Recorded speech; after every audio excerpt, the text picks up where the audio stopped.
jamaah kajian.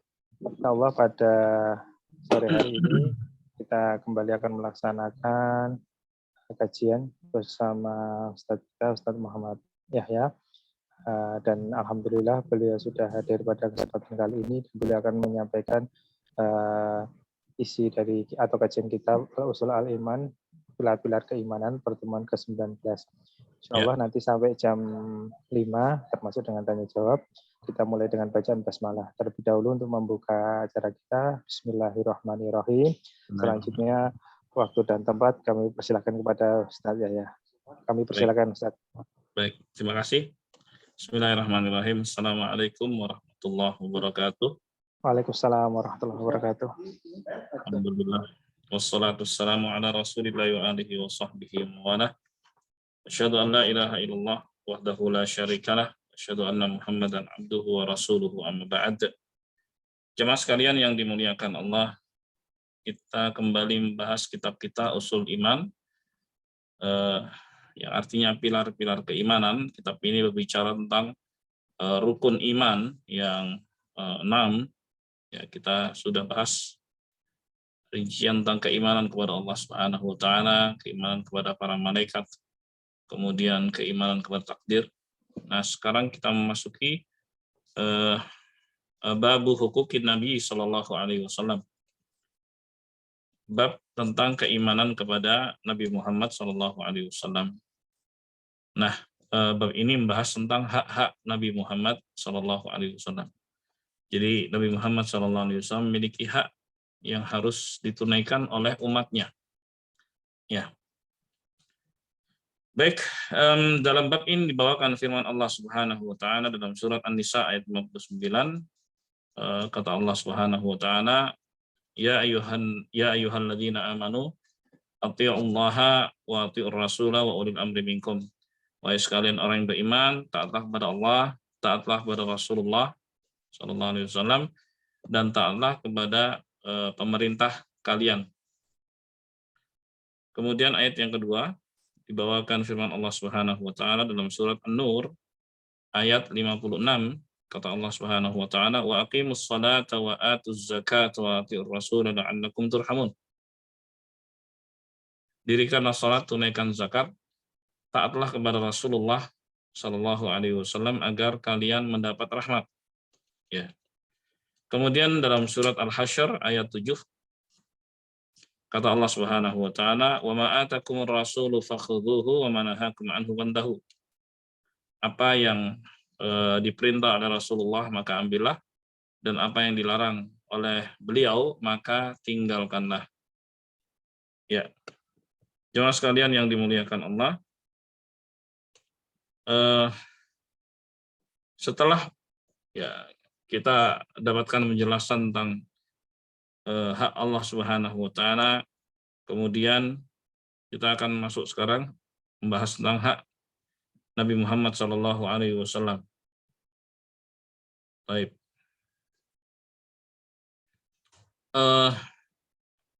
Ini mereview sedikit apa yang sudah lalu, ya, mengingatkan sedikit apa yang sudah lalu, sebagaimana hadits Mu'adz bin Jabal radhiyallahu an tentang hak Allah Subhanahu wa taala.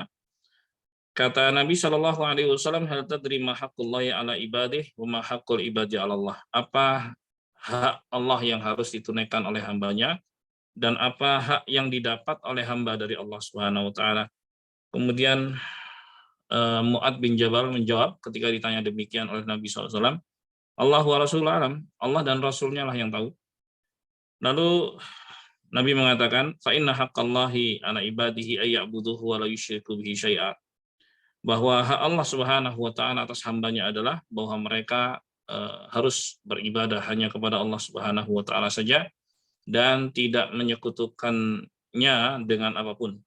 Wa haqqul ibadi 'ala Allah alla yu'adziba man la yusyriku bihi syai'a. Dan hak hamba yang akan didapat dari Allah Subhanahu wa taala bahwa Allah tidak akan menghukum orang yang tidak menyekutukannya dengan apapun. Ya, ini adalah hak Allah dari hamba-hambanya. Ya, seperti yang diucapkan oleh Ibnu Qayyim rahimahullah, haqqul ilahi ibadatum bil amrila bihawan nufusi fadakali syaitani. Hak Allah Subhanahu wa taala itu adalah diibadahi bil amri, berdasarkan dengan perintah, la bihawan nufusi, bukan karena dengan hawa nafsu. Pada kali syaitani, kalau dengan hawa nafsu maka itu adalah kepatuhan kepada setan. Min ghairi isyrakim bihi syai'an huma sababan najati fahabbada sababani. Ya. Allah Subhanahu wa taala disembah berdasarkan perintah tanpa menyekutukannya dengan apapun. Ya, tanpa menyekutukannya dengan apapun, dan itulah sebab keselamatan. Nah, jemaah sekalian yang dimuliakan Allah,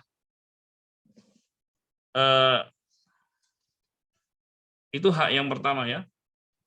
Wal haqqu tsani, sekarang kita bicara tentang hak yang kedua. Sekarang kita sedang fokus bahas adalah haqqur Rasul sallallahu alaihi wasallam, yaitu hak Rasulullah sallallahu alaihi wasallam. Ya, setelah ditunaikan hak Allah, maka yang kedua adalah hak Rasulullah sallallahu alaihi wasallam. Baik. Ibnul Qayyim rahimahullah berbicara tentang hak Rasulullah. Lillahi haqqun la yakunu li ghairihi wa li 'abdihi haqqun huma haqqani. Allah memiliki hak yang tidak dimiliki oleh selainnya, dan untuk hambanya yaitu Nabi Muhammad SAW hak, dan keduanya adalah hak yang berbeda. Nggak boleh campur adukkan ya. Allah punya hak, Nabi Muhammad SAW punya hak, gitu ya. La taj'alul haqqaini haqqan wahida min ghairi tamyizin wala furqani. Jangan kalian jadikan dua hak tersebut jadi satu ya, tanpa membedakannya ya. Jadi Allah Subhanahu wa taala itu memiliki hak tersendiri, Rasulullah Shallallahu alaihi wasallam punya hak tersendiri. Jadi nggak boleh dicampur di situ. Rasulullah Shallallahu alaihi wasallam itu nggak memiliki sifat-sifat ketuhanan sehingga beliau nggak boleh disembah. Ya, nggak boleh disembah. Abdun la yu'bad, sebagai hamba, beliau itu tidak disembah. Rusdun la yukadzab, sebagai utusan maka beliau tidak didustakan. Oleh sebab itu wajib bagi kita untuk mengetahui hak Rasulullah Shallallahu alaihi wasallam. Baik. Yang pertama ya adalah al-imanu bihi sallallahu alaihi wasallam wa bi risalatihi. Yaitu keimanan kepada Rasulullah Shallallahu alaihi wasallam dan keimanan kepada risalah yang beliau bawa. Yang kedua, mahabbatuhu sallallahu alaihi wasallam aktsar min mahabbatin nafsi wal mali wal walad wal walid wan nasi ajmain. Mencintai Rasulullah sallallahu alaihi wasallam melebihi cinta pada diri sendiri, cinta pada harta benda, cinta kepada anak, orang tua, bahkan seluruh manusia. Jadi ini yang disebut dengan cinta prioritas ya. Jadi cinta pertama kita itu ya sebagai muslim itu cinta pada Rasulullah. Itu cinta yang tertinggi. Kenapa? Mesti harus ada alasannya. Kenapa? Li'annahu huwallazi anqadallahu bihin nas minadh dhulumati ilan nur. Karena dengan sebab beliau Allah Subhanahu wa taala selamatkan manusia dari kegelapan menuju cahaya, yaitu cahaya Islam. Wa huwallazi hadallahu bihil khalqa ilal Islam. Dialah Rasulullah SAW ya yang diutus oleh Allah Subhanahu wa taala untuk memberikan bimbingan dan arahan kepada makhluk untuk memeluk Islam. Fatajibu mahabbatuhu aktsar min mahabbatil mar'i li nafsihi wa waladihi kama sayati fil hadis. Oleh sebab itu, beliau wajib untuk dicintai. Rasulullah wajib untuk dicintai daripada seorang mencintai dirinya sendiri, ya, anaknya, orang tuanya dan seluruh manusia. Baik, itu yang kedua ya. Jadi yang pertama keimanan pada beliau dan risalah yang beliau bawa. Yang kedua adalah mencintai beliau melebihi cinta-cinta kita kepada yang lain. Kemudian yang ketiga, ta'atuhu sallallahu alaihi wasallam. Ya, yaitu mentaati Rasulullah sallallahu alaihi wasallam. Faman amana bihi wa habbah fa innahu la budda ay yu'tiyahu fima amara wa fima naha anhu fa yastanibah. Ya, barang siapa yang beriman kepada Rasulullah sallallahu alaihi wasallam, mencintainya, maka ya sangat logis dia harus patuh kepadanya, menjalankan perintahnya dan menjauhi larangannya. Allah Subhanahu wa taala berfirman dalam surat An-Nisa ayat 59, tadi sudah kita baca ya.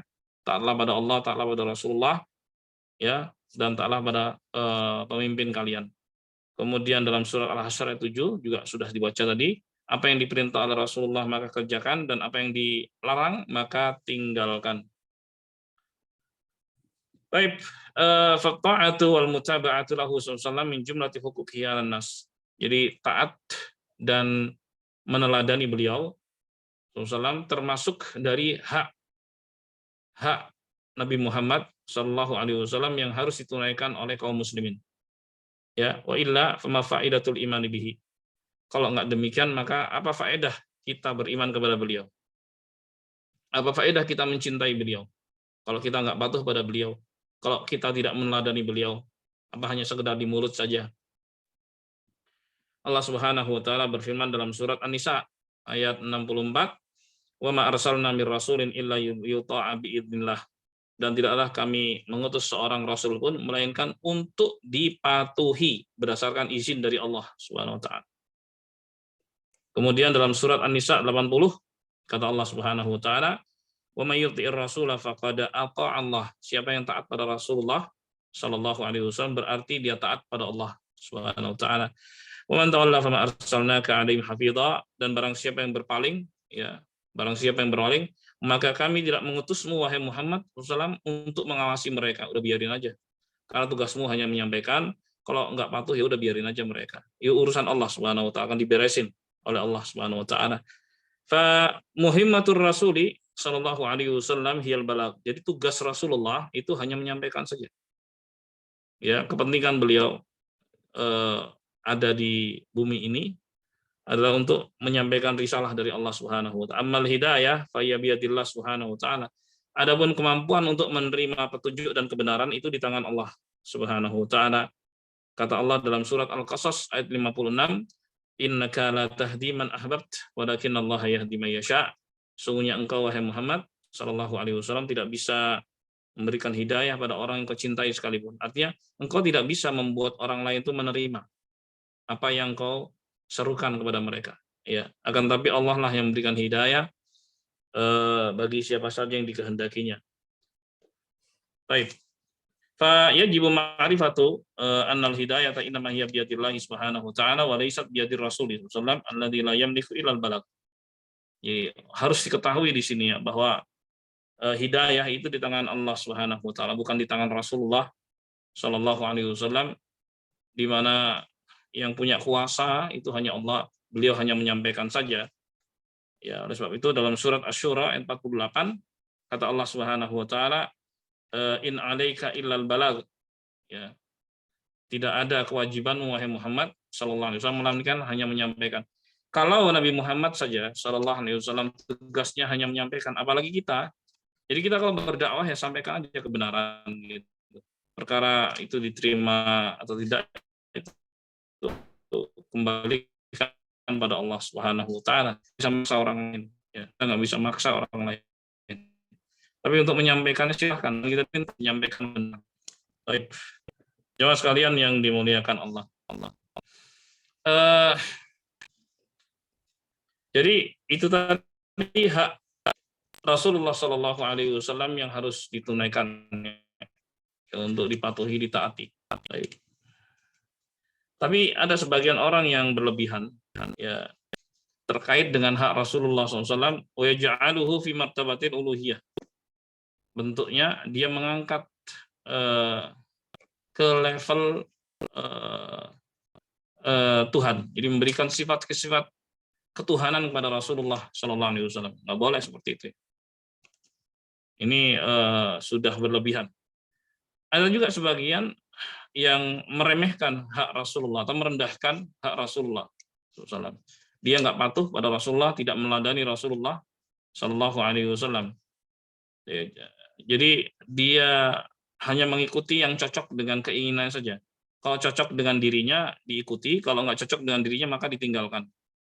Jadi macam-macam ya, manusia itu. Ada yang gulu, ya, berlebihan, ekstrim, mengkultuskan Rasulullah Shallallahu Alaihi Wasallam sampai memberikan sifat-sifat ketuhanan kepada beliau. Tapi ada juga yang merendahkan Nabi Shallallahu Alaihi Wasallam. Tapi yang aneh, mereka mengklaim dirinya beriman kepada Rasulullah. Itu aneh sekali. Beriman kepada Rasulullah, mencintai Rasulullah, akan tapi prakteknya mereka enggak mengikuti Rasulullah. Ya, aneh sekali. Nasallallahu alaihi. Nah, di antara bentuk peremehan terhadap hak Nabi Shallallahu Alaihi Wasallam adalah dengan membuat bid'ah dalam agama. Bid'ah itu modifikasi, kreasi, ya. Kalau dalam urusan dunia silahkan berbuat bid'ah, kita nggak dilarang untuk itu, ya. Karena Rasulullah mengatakan antum a'lamu bi umuri dunyakum, kalian lebih tahu tentang urusan dunia kalian. Tapi dalam urusan agama nggak boleh berbuat bid'ah, ya. Karena itu sama saja merendahkan dan meremehkan hak Nabi Muhammad Shallallahu Alaihi Wasallam yang harus diikuti. Dalam hadis yang sahih, Nabi Shallallahu Alaihi Wasallam mengatakan, iyyakum wa muhdatsatil umur, hati-hati kalian dari mengada-ngada dalam perkara agama. Fa inna kulla muhdatsatin bid'ah, karena setiap yang baru, ya, dalam hal agama, setiap modifikasi dalam agama itu disebut bid'ah. Wa kullu bid'atin dhalalah, dan setiap bid'ah itu adalah kesesatan. Baik. Jadi mereka yang melakukan perbuatan bid'ah ini itu merendahkan hak Rasulullah sallallahu alaihi wasallam, walaupun mereka mengaku mencintai Rasulullah. Ya, karena cinta itu bukan hanya sekedar diucapkan, tapi harus dibuktikan, ya, dengan peneladanan terhadap beliau. Oleh sebab itu dalam surat Ali Imran ayat 31 Allah Subhanahu wa taala berfirman, "Qul in kuntum tuhibbunallah fattabi'uni yuhibbukumullah." Katakan wahai Muhammad sallallahu alaihi wasallam, kalau kalian ngakunya kalau kalian ngakunya cinta pada Allah Subhanahu wa taala, maka ikuti aku. Katakan begitu wahai Muhammad. Kalau kalian ngakunya cinta kepada Allah, maka ikuti aku, teladani aku. Niscaya Allah Subhanahu wa taala akan mencintai kalian. Oleh sebab itu Al-Imam Asy-Syafi'i rahimahullah berkata dalam bait-bait syairnya, ta'sil ilaha wa anta tas'um hubbahu wa hada la umri fil qiyasi syani'u. Engkau bermaksiat kepada Allah sementara engkau mengklaim mencintainya. Ya, maka demi Allah, yang demikian itu merupakan analogi yang buruk. Ngakunya cinta pada Allah tapi ternyata bermaksiat pada Allah Subhanahu wa taala. Kemudian beliau mengatakan dalam bait syair selanjutnya, "Lau kana hubbuka shadiqan la ata'tahu. Innal muhibba liman yuhibbu muti'u." Ya. Seandainya cintamu tulus kepada Allah Subhanahu wa taala, pasti engkau akan taat kepadanya. Sungguhnya al-muhab, yang dicintai itu, bagi yang mencintai pasti dia akan patuh. Jadi yang mengaku cinta akan patuh pada yang dicintai. Gitu. Fa al-ittiba min alamati mahabbatillahi wa rasulihi sallallahu. Jadi ittiba atau penadaan itu merupakan tanda cinta kepada Allah Subhanahu wa taala dan rasulnya. Wal mahabbatus shadiqah la takun mujarradatan anil amal. Cinta yang tulus itu bukan hanya sekedar di mulut, akan tapi harus dibuktikan dengan amal perbuatan, yaitu mengikuti dan meneladani Rasulullah Shallallahu Alaihi Wasallam. Allah Subhanahu Wa Taala berfirman dalam surat An-Nisa 59 seperti yang saya ulang tadi di depan, ya ayyuhalladzina amanu atiullaha wa atiur rasul wa ulil amri minkum. Wahai sekalian orang yang beriman, wahai kalian yang beriman, taatlah kepada Allah, taatlah pada Rasulullah Shallallahu Alaihi Wasallam dan pemimpin kalian. Sebut 3 di situ, hak Allah, kemudian hak Rasulullah Shallallahu Alaihi Wasallam, dan yang ketiga adalah hak ulatu umur al muslimin, yaitu pemimpin kaum muslimin. Gitu. Ini 3 hak yang harus ditunaikan. Yang pertama hak Allah sebagai pencipta, kemudian hak Rasulullah SAW ya sebagai yang membawa kebenaran dan utusan Allah Subhanahu Wa Taala. Yang ketiga adalah hak pemerintah kaum muslimin, Akan tapi hak pemerintah itu, kepatuhan dan ketaatan kepada mereka itu selalu dibatasi dengan hal-hal yang baik. Kata Nabi Shallallahu Alaihi Wasallam, innamat ta'atu fi ma'ruf. Hanya saja ketaatan itu dalam hal yang baik. Gitu. Kemudian dalam hadis yang lain yang sahih, la ta'ata li makhluqin fi ma'siyatil khaliq. Tidak ada ketaatan kepada makhluk dalam bermaksiat kepada Allah Subhanahu wa taala. Jadi namanya manusia biasa, ya wajar saja kadang perintahnya itu benar, kadang perintahnya itu salah. Kalau perintahnya benar ikuti, kalau perintahnya salah ya jangan diikuti. Ya, begitu kaidah umumnya ya. Begitu kaidah umumnya. Jemaah sekalian yang dimuliakan Allah. Kemudian ayat yang kedua, tadi ulasan dari ayat yang pertama ya. Ayat yang kedua, surat An-Nur ayat 56. Yang saya baca tadi di awal bahasannya. Wa aqimus shalah wa atuz zakah wa atiur rasulah la'allakum turhamun. Dirikan salat, tunaikan zakat, taatlah pada Rasulullah Shallallahu alaihi wasallam agar kalian mendapatkan rahmat. Nah, di sini. Di sini Allah perintahkan aqimus shalah, dirikan salat. Dirikan salat. Allah tidak mengatakan salu, salatlah, tapi dirikan salat. Apa bedanya? Emang beda istilah. Li'annahu laisal maksud suratus shalah, karena tujuannya bukan hanya sekedar gerakan-gerakan salat. Bukan itu, wa innal maksud iqamatus shalah. Jadi memang tujuannya adalah mendirikan salat. Maksudnya adalah antakunas salatu qa'imatan. Jadi betul-betul salat tegak. Tegaknya salat seperti apa? Bimakna annaha salatun muwafiqatan lisyar'i. Bahwa salat itu sesuai dengan aturan Allah Subhanahu wa taala dan Rasulnya. Tu'adda fi waqtiha ma'a jama'ati al-muslimin, ditunaikan pada waktunya secara berjamaah dengan kaum muslimin, wa bi taharatin wa khusyu'in kamilain wa hudurin baina yaday Allah Subhanahu wa taala, disertai dengan kesucian, fokus ya yang sempurna, kemudian kehadiran di hadapan Allah Subhanahu hadir, fokus itu. Hadal maksud min qaulihi wa aqimus shalah, tujuan dari mendirikan salat. Bukan hanya sekedar gerakan-gerakan salat ya, rukuk, sujud, bukan hanya itu, tapi betul-betul salat itu dihayati. Baik. Jadi sempurna syarat sahnya, rukunnya, wajibnya, kemudian sunnah-sunnahnya. Kemudian kata Allah Subhanahu wa taala di ayat tersebut, An-Nur 56 tersebut, wa atuz zakah, dan tunaikanlah zakat. Ya, zakat di sini merupakan qarinah, pendamping dari sholat. Di banyak ayat, ya, bahkan di dalam Al-Quran itu ada 80 lebih ayat. Ya. Sholat itu selalu didampingi dengan zakat. Aqimus shalah wa atuz zakah, gitu ya. 80 ayat lebih dalam Al-Quran menunjukkan akan pentingnya zakat. Jadi as-salatu haqqul lillah, salat itu adalah hak Allah Subhanahu wa taala, wa zakah haqqun lil fuqara al masakin. Sementara zakat adalah hak fakir miskin. Ya. Allah Subhanahu wa taala berfirman dalam surat Ad-Dariyat ayat 19, wa fi amwalihim haqqul lis-sa'ili wal mahrum. Dan pada sebagian harta mereka ada hak bagi orang yang minta-minta dan orang yang enggak beruntung, orang yang tidak beruntung. Ya. Hak fakir miskin dan hak 8 golongan yang disebut oleh Allah Subhanahu wa taala dalam Al-Qur'an. Baik. Nah, baru kemudian perintah yang ketiga kata Allah dalam An-Nur 56, wa atiur rasul. Nah, itu dia. Ini perintah yang ketiga.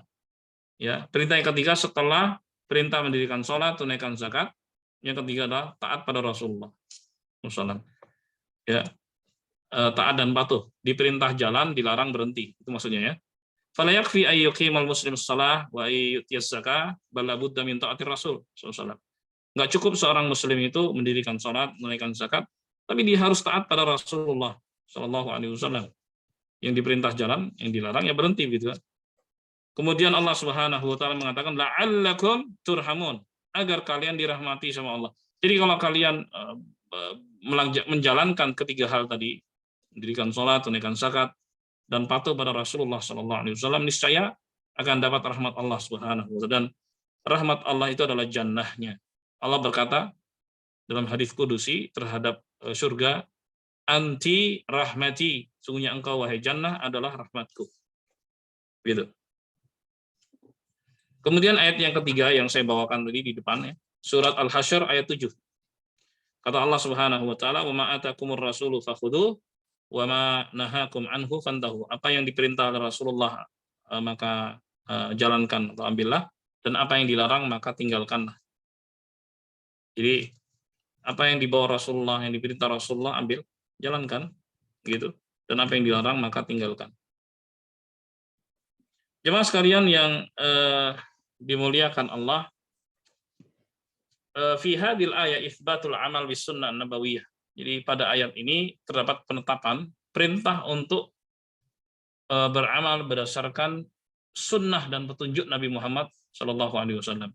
Wa fiha raddun ala al-qailina bi annahu la yanbaghi al-akhdhu illa bil Qur'anil Karim. Ya, dan ayat ini juga merupakan bantahan bagi mereka yang mengatakan kita cukupkan dengan Quran saja, sunnah nggak perlu. Nah, kalau orang bilang Quran saja kan nggak mungkin kita bisa sholat ya, karena kan dalam Al-Quran nggak detail tuh perintah untuk sholat. Ya, dimulai dari takbiratul ihram dan diakhiri dengan taslim, rukuk, sujud, kemudian waktu-waktu sholat nggak disebutkan di situ detailnya. Yang jelasin ya Rasulullah SAW. Jadi sebenarnya orang yang mengatakan cukup bagi kami Al-Quran saja, itu banyak sekali kontradiksi dari ucapannya. Ya, banyak sekali hal dia nggak bisa jalankan aturan-aturan Islam, karena dalam Al-Quran nggak sedikit perintah-perintah secara global, kemudian dirinci, dijelaskan oleh Nabi Muhammad Shallallahu Alaihi Wasallam. Dan ayat ini jelas sekali memerintahkan kepada kita untuk beramal berdasarkan petunjuk Rasulullah SAW. Jadi kalau dia mengatakan ya cukup bagi kami Al-Quran, ya dia harus juga mengatakan berpegang teguh dengan petunjuk Nabi Muhammad Shallallahu Alaihi Wasallam. Karena Allah mengatakan wa ma'atakumur rasul fakhudhu. Apa yang diperintah oleh Rasulullah, apa yang dibawa Rasulullah Shallallahu Alaihi Wasallam, maka ambillah. Jelas ya. Baik, jemaah sekalian yang dimuliakan Allah. Selesai kita dari 3 ayat pertama, kemudian kita masuk pada hadis. Hadis Nabi Shallallahu Alaihi Wasallam diriwayatkan oleh Imam Muslim dalam sahihnya dari Abu Hurairah radhiyallahu an, beliau berkata, qala Rasulullah sallallahu alaihi wasallam umirtu an uqatilan nasa hatta yashhadu an la ilaha illallah wa yu'minu bi wa bima ji'tu bih fa idza fa'alu dzalika 'asamu minni dima'ahum wa amwalahum illa bihaqqiha wa hisabuhum 'ala Allah azza wa jalla. Kata Nabi sallallahu alaihi wasallam, aku diperintah untuk memerangi manusia sampai mereka bersaksi bahwa tidak ada Tuhan yang benar untuk disembah kecuali Allah, dan mereka beriman kepadaku, beriman kepada apa yang aku bawa, yaitu Al-Quran. Kalau mereka melakukannya, maka mereka terjaga darahnya, hartanya dariku, kecuali dengan hak Islam. Dan penghisaban mereka di sisi Allah Subhanahu wa Ta'ala. Baik. Nah, sekarang kita ulas.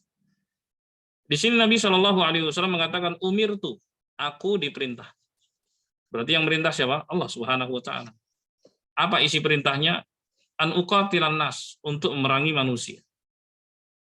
Ya, untuk memerangi manusia hatta yashhadu an la ilaha illallah, sampai mereka bersaksi bahwa tidak ada Tuhan yang benar untuk disembah kecuali Allah Subhanahu Wa Taala.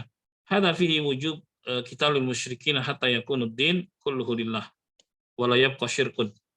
Jadi pernyataan ini menunjukkan wajibnya ya untuk memerangi kaum musyrikin sampai betul-betul amalan itu semuanya untuk Allah Subhanahu wa Ta'ala. Ya. Dan tidak tersisa kesyirikan, penyekutuan kepada Allah Subhanahu wa Ta'ala. Dalam surat Al-Anfal ayat 39, kata Allah Subhanahu wa Ta'ala, wa qatiluhum hatta la takuna fitnah wa yakuna ad-dinu kulluhu lillah. Dan perangilah mereka sampai hilang fitnah, sehingga din itu, amalan itu seluruhnya hanya untuk Allah. Di sini ada beberapa hal yang mesti terangkannya. Pertama, kalimat dan perangilah mereka. Perang ya, di sini perang. Rasulullah juga diperintah untuk memerangi manusia. Di perang. Perang itu beda dengan membunuh. Sama halnya dengan kalimat perang terhadap kemiskinan. Kan bukan berarti orang miskin dibunuhi kan. Perang terhadap kebodohan bukan juga berarti orang bodoh dibunuhi. Itu kalimat perang. Artinya suasananya suasana perang, nggak berhenti. Dakwah itu nggak berhenti. Yang dilakukan Nabi Shallallahu Alaihi Wasallam apa? Setelah mendapatkan perintah untuk perang kepada manusia sampai mereka bersaksi la ilaha illallah Muhammadur Rasul. Beliau berdakwah, sosialisasi, nggak henti-hentinya, nggak capek-capeknya, itu dia. Seperti suasana perang, gitu. Menyampaikan kepada manusia secara persuasif, kan begitu. Jadi betul-betul nggak santai.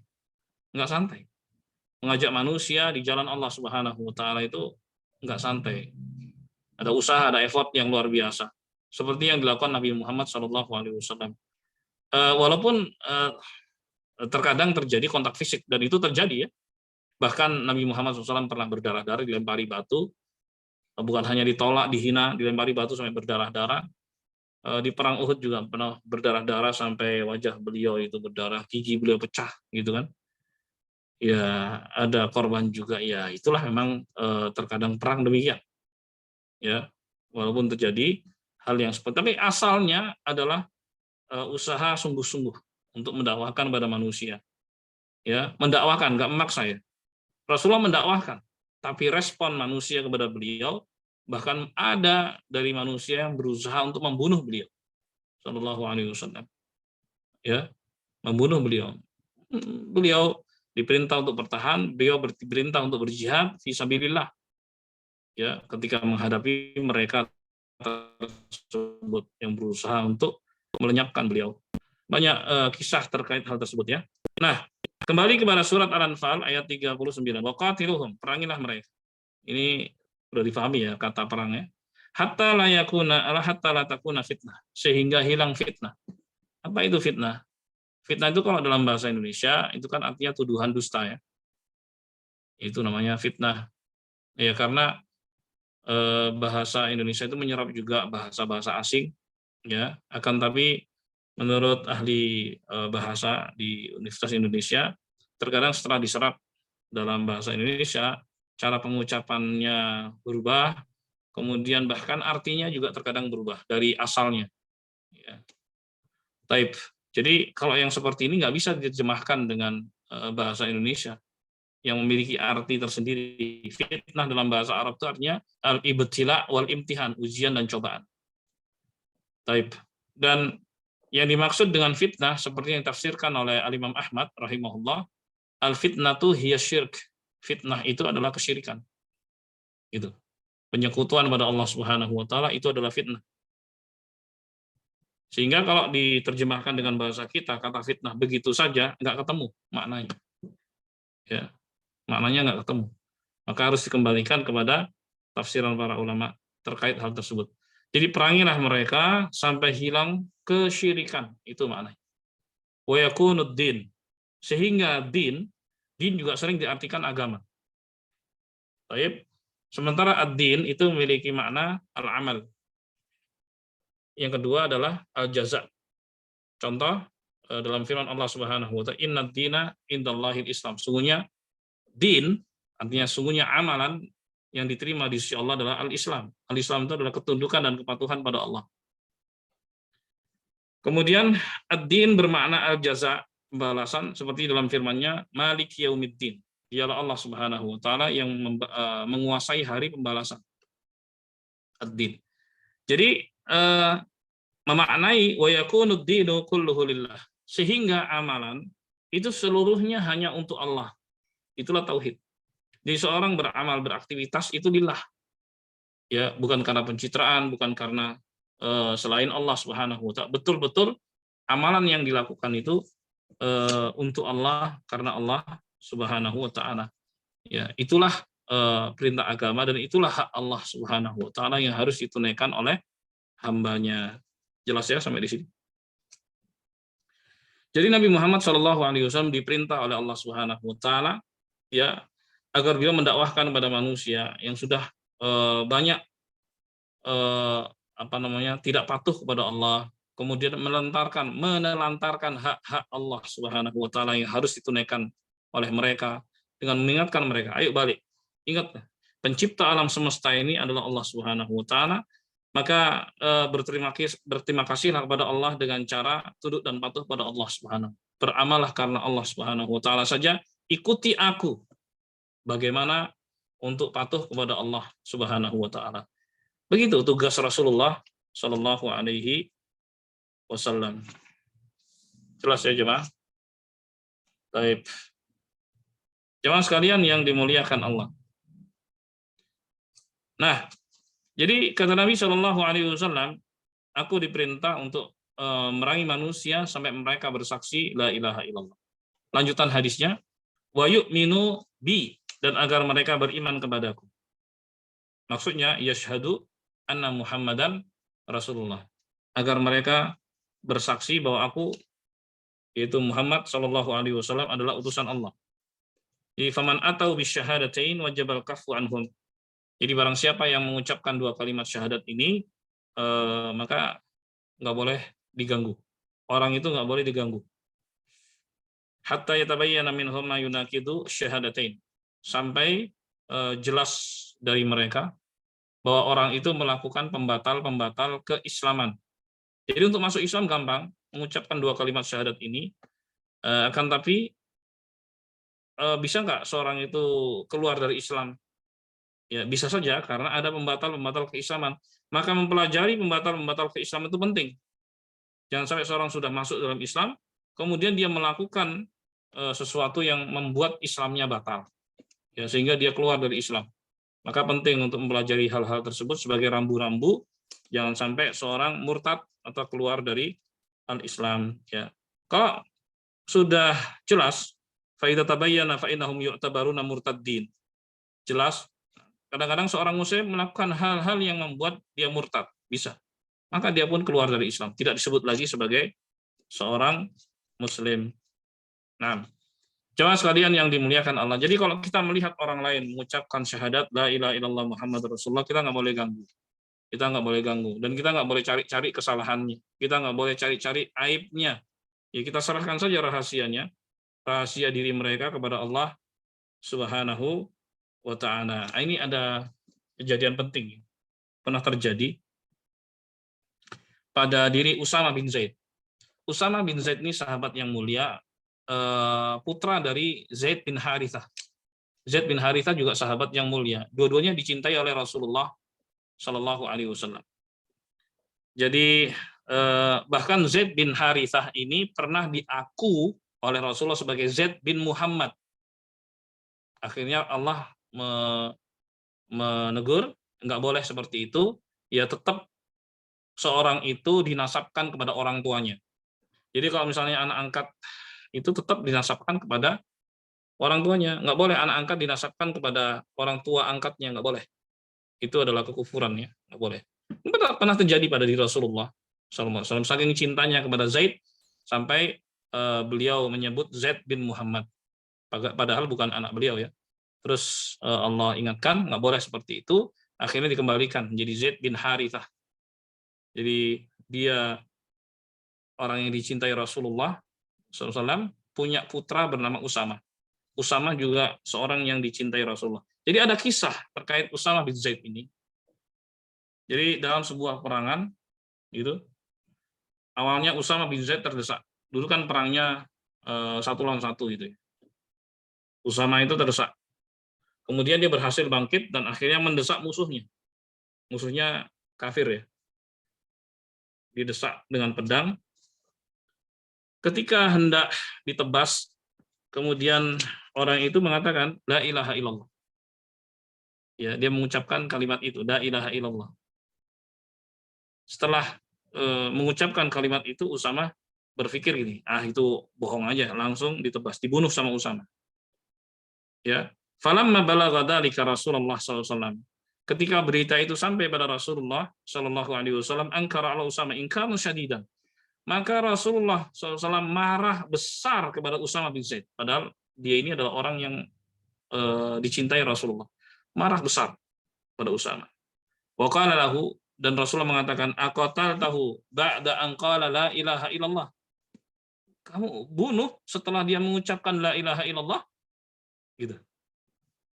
Terus Usama mengatakan, inna ma qalaha khaufan minas silah. Ya Rasulullah, dia ucapkan itu kan karena takut ditebas sama pedang.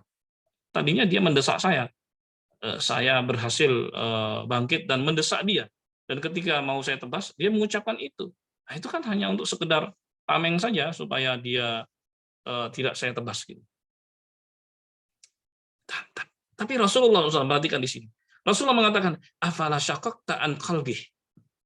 Kamu sudah bedah belum dadanya? Sudah cek betul hatinya? Hatta ta'lama aqalaha amla, sampai kamu mengetahui apakah dia betul-betul mengucapkan kalimat itu atau tidak. Kamu sudah periksa betul. Marah Rasulullah. Karena orang itu yang dilihat ya, yang dilihat itu hanya zahirnya saja. Jadi secara zahir orang itu berbuat baik, ya kita katakan baik. Secara zahir orang itu mengucapkan la ilaha illallah Muhammadur Rasulullah, ya dia muslim, begitu. Jangan sampai kemudian kita cari-cari. Karena kita nggak mungkin sanggup untuk mencari-cari isi hati sampai dia menampakkan diri aslinya, ya, menampakkan isi hatinya secara terang-terangan. Nah, itu baru ketahuan dia itu benar-benar muslim atau tidak. Taib. Dalam riwayat yang lain Rasulullah Shallallahu Alaihi Wasallam bersabda kepada Usamah, "Fakaifa tasna'u bila ilaha illallah idza ja'at yaumil qiyamah?" Terus bagaimana kamu nanti tanggung jawab di hadapan Allah Subhanahu wa taala di hari kiamat kelak dengan la ilaha illallah yang sudah dia ucapkan kemudian kamu bunuh dia. Disitulah Usamah betul-betul sampai merasa duhai seandainya aku nggak lahir di dunia ini. Sampai-sampai merasa salahnya itu salah besar sekali. Gitu. Cuma sekalian yang dimuliakan Allah. Jadi kalau seorang mengucapkan la ilaha illallah, ya sudah dia muslim. Ya, kalau dia muslim maka darahnya nggak boleh ditumpahkan. Ya, seorang muslim nggak boleh ditumpahkan darahnya, baik itu darah yang tumpah itu menyebabkan kematian atau tidak. Ya, dia muslim, kita lukai nggak boleh. Darahnya sampai keluar ya, sampai menetes nggak boleh.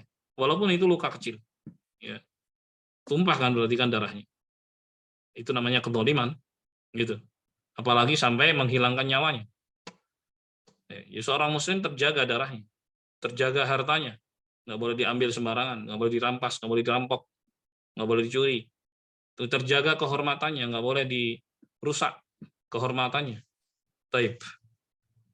Jadi Nabi Shallallahu Alaihi Wasallam mengatakan, faida fa'alu dzalik, kalau mereka melakukannya, apa itu? Mengucapkan la ilaha illallah Muhammadur Rasulullah, ya. Asamu minni dima'ahum wa amwalahum, maka darah mereka, harta mereka terjaga dariku. Hartanya nggak ditumpahkan, hartanya nggak diambil, darahnya nggak ditumpahkan. Illa bihaqqiha, kecuali dengan hak Islam, kecuali dengan hak la ilaha illallah. Apa itu? Hak la ilaha illallah, hak Islam itu apa?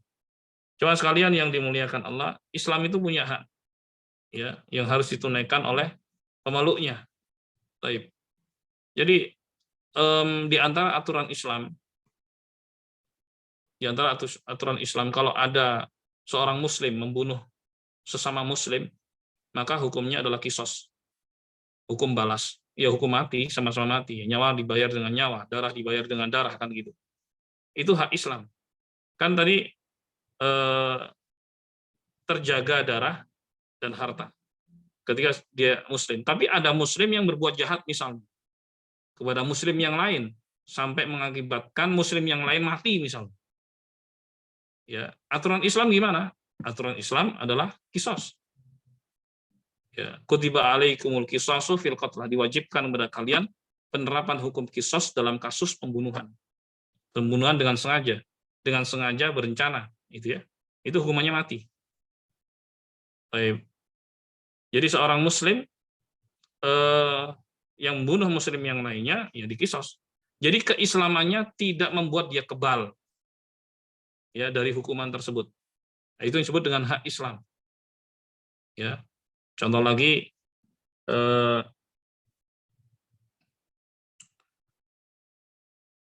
as-sayyib zani, kata Nabi SAW.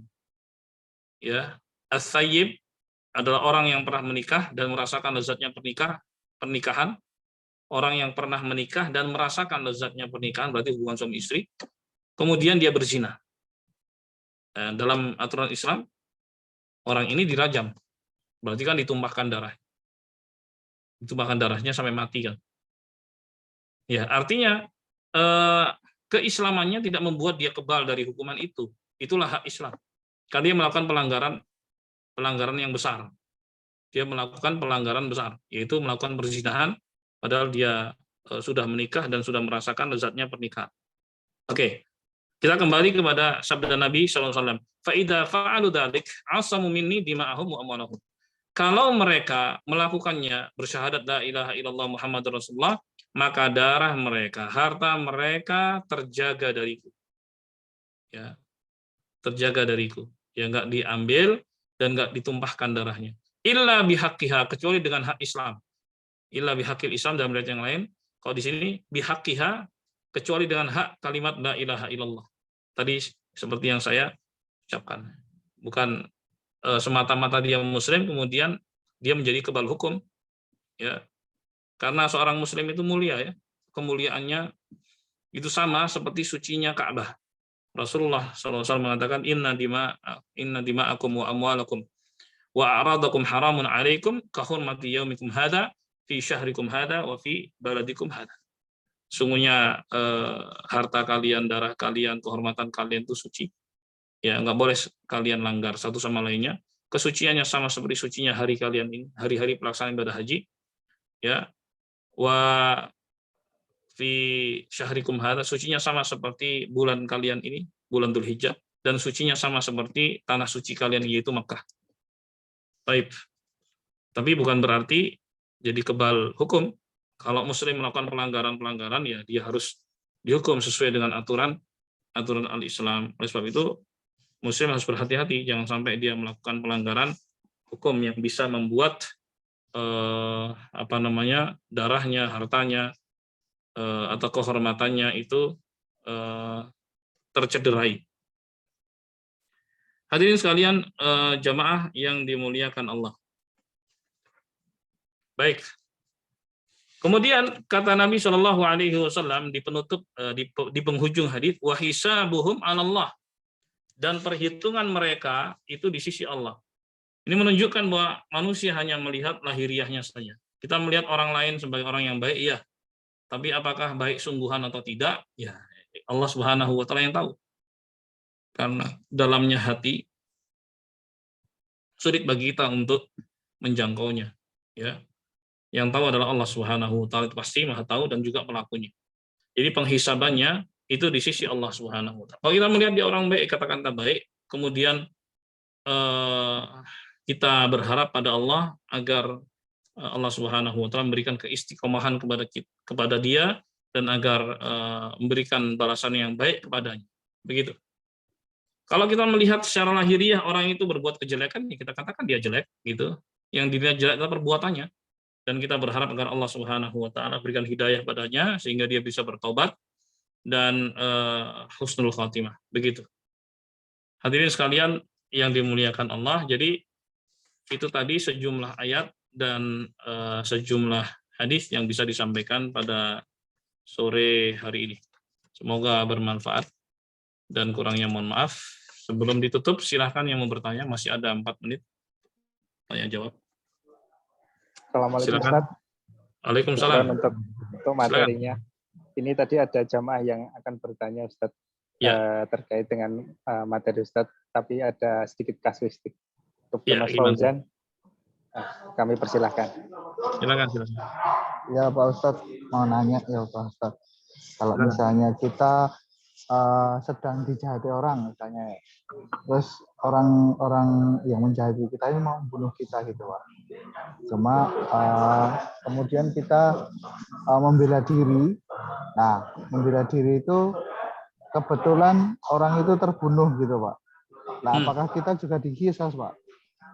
Sedangkan penjahat itu juga Muslim, juga Islam, seperti itu Pak. Kira-kira gimana ya itu ya? Ya. Terima kasih Ustaz. Baik, iya.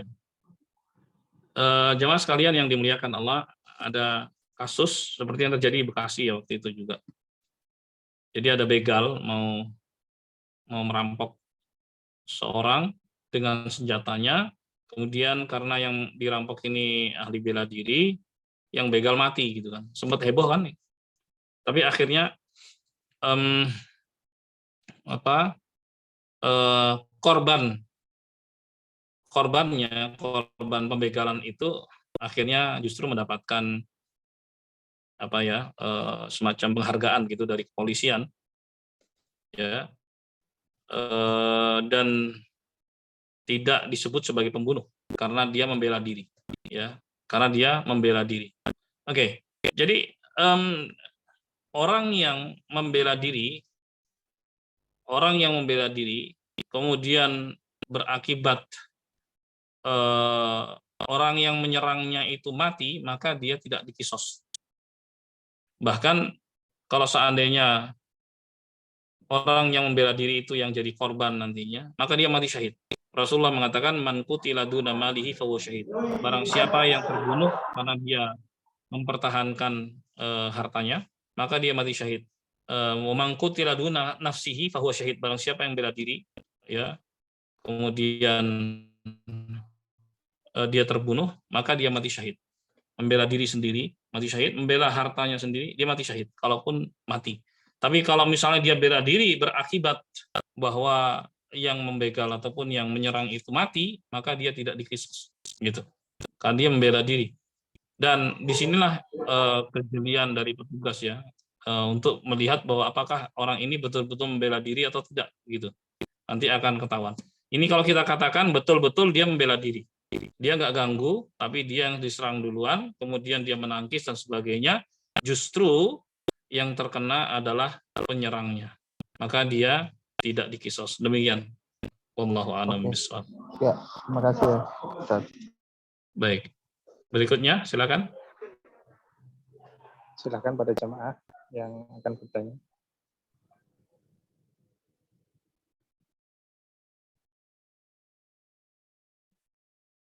Ustaz Afwan, Ya. Menyambung dari pertanyaan Mas Fauzan, apabila misalnya nih ada kejadian seperti itu, kemudian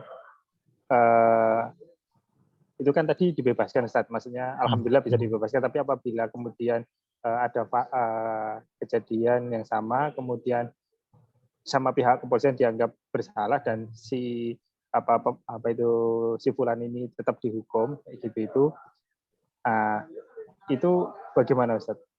Ya, itu nanti tergantung bagaimana kasusnya ya, pengembangan kasusnya. Kita nggak tahu ya, kita nggak bisa berandai-andai.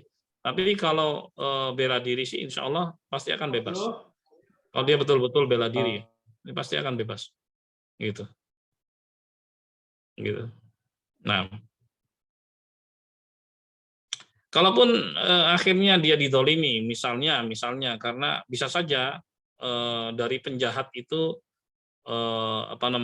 berupaya untuk mempermainkan hukum, gitu kan? Ya, kemudian bermain dengan oknum, saya katakan oknum ya. Akhirnya orang yang baik ini dihukum. Ya, minta balasannya kepada Allah Subhanahu wa taala gitu. Minta balasannya kepada Allah Subhanahu wa taala. Karena pasti di akhirat kelak hak dia akan dikembalikan. Pasti. Itu saja. Wallahu a'lam bishawab. Kalau dia berjuang mempertahankan haknya, silahkan saja dia berjuang pertahankan hak. Gitu. Wallahu a'lam bishawab. Demikian Mas Nawawi. Tambah lagi Ustaz Afwan ini. Ayo, ini Ustaz. Sedikit berbeda Ustaz, ini kasusnya seperti terdolimi Ustaz. Jadi apabila ada seseorang merasa terdolimi kepada si A merasa terdolimi oleh si B, gitu. Yeah. Kemudian si A ini terucap kata atau seolah-olah berdoa, kayak gitu itu Ustaz.